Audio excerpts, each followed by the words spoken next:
3번 보기인데요. 요거는 이제 천천히 생각을 해야 돼요. 제가 아까 이제 위험을 피한다라는 이야기 하면서 가격이 올라야지 위험하냐, 가격이 떨어져야지 위험하냐, 이런 얘기 했었거든요. 보세요. 3개월 전에 100만 달러를 받기로 한 수입업자예요. 그러면 A랑 B를 놓고 얘가 수입업자이고요. 그렇죠? 여기가 수출업자예요. 그런데 지금 수입업자, 수출업자의 개념이 아니라 100만 달러를 받기로 했대요. 누가? A가 받기로 한 거예요. A가 B에게 100만 불을 받기로 했어요. 근데 계약 당시의 환율이 달러당 1,000원이다.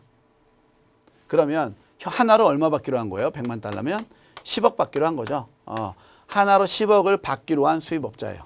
근데 현 시점의 환율이 달러당 1,100원이 됐대요. 그러면 1,000원에서 1,100원이 됐다라는 건 수입업자가 100만 달러를 받아서, 그렇죠? 받아서 뭘로 환전시키면 되는 거예요? 원화로 환전시키는 거예요. 그럼 나는 원래 10억을 가질 줄 알았는데 환율이 올라버려서 11억을 얻게 되는 거죠. 그러면 1억을 이익을 본 거고 달러당으로 계산하면 달러당 100원의 이익을 취하게 된 거죠. 그렇죠? 그러니까 3번이 맞는 얘기죠.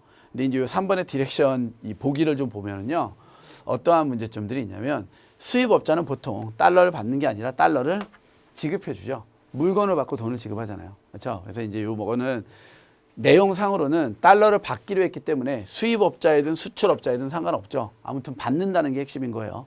얘가 달러를 받는다면 환율이 상승했을 때 이익을 본다. 이게 가장 포인트가 되는데 이 논리를 맞게 하기 위해서는 수입업자를 수출업자로 바꿔주는 게 훨씬 더 논리는 정확하죠. 하지만 수입업자로 나오든 수출업자로 나오든 제일 중요한 건 달러를 받기로 했다라는 걸 핵심으로 두셔야 돼요. 달러를 받기로 했다라는 건 얘가 달러를 받아서 하나로 환전한다는 거니까 가격이 상승하면 이익이고 가격이 하락하면 손해라는 거예요.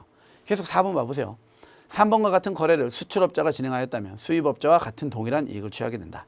이 얘기는 얘랑 얘가 동일한 포지션을 취했을 때 똑같은 이익을 얻냐 이건데요. 그건 아닌 거죠. 그죠? 얘가 예를 들어서 지금 개념상으로 제가 그래서 이 수입업자를 수출업자로 바꿔라 이랬던 거예요. 얘가 수출업자가 됐을 때는 이 수출업자는 수입업자가 되는 거죠. 거꾸로 수입업자 개념으로 봐볼게요. 지금 이제 이 논리를 다 없애고 지금 다시 한번 설명을 드리지만 요 보기상에서는 수입업자와 수출업자의 개념이 아니라 달러를 누가 받냐 받지 않냐 요거 중심으로 풀어내는 거예요. 됐어요? 네. 그러면 원래의 논리대로 한번 다시 가볼게요. 자, 수출업자예요. A가 B에게 물건을 인도를 하면 B는 A에게 자금을 지급을 해야 된다 이거예요. 그러면 A가 수출업자고 B가 수입업자가 되는 거죠. 그죠?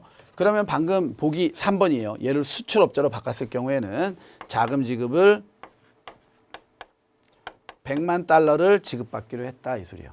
이 얘기는 달러당 1,000원이라면 그죠? 얼마에 하나로 10억을 지급받는 건데 보기 3번 얘기 달러당 1,000원에서 얘가 1,100원으로 100원이 상승을 하면 똑같은 100만 달러를 받았을 때 10억의 가치가 11억으로 상승해낸다 이 얘기죠.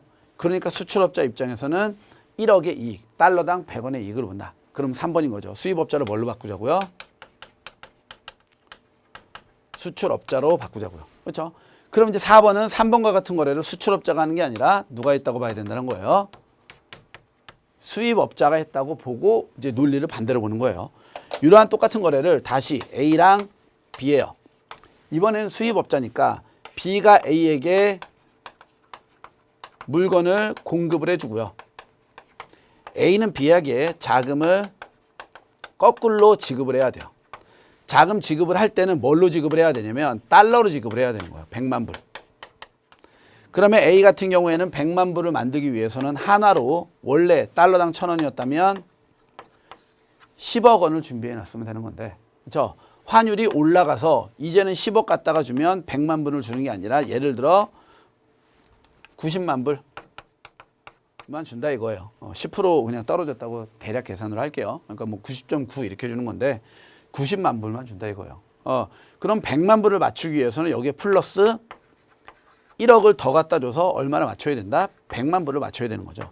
그러면 A 입장에서는 수출업자 입장에서는 환율이 올라갔더니 달러당 100원, 총 1억의 이익을 받지만 수입업자죠. 이번에는 수입업자 입장에서는 환율이 상승해 버리니까 내가 지급할 돈의 가치가 커져서 그죠? 더 많은 11억의 돈이 필요하니까 달러당 100원의 손실, 총 금액 1억의 손실을 보게 되는 거죠.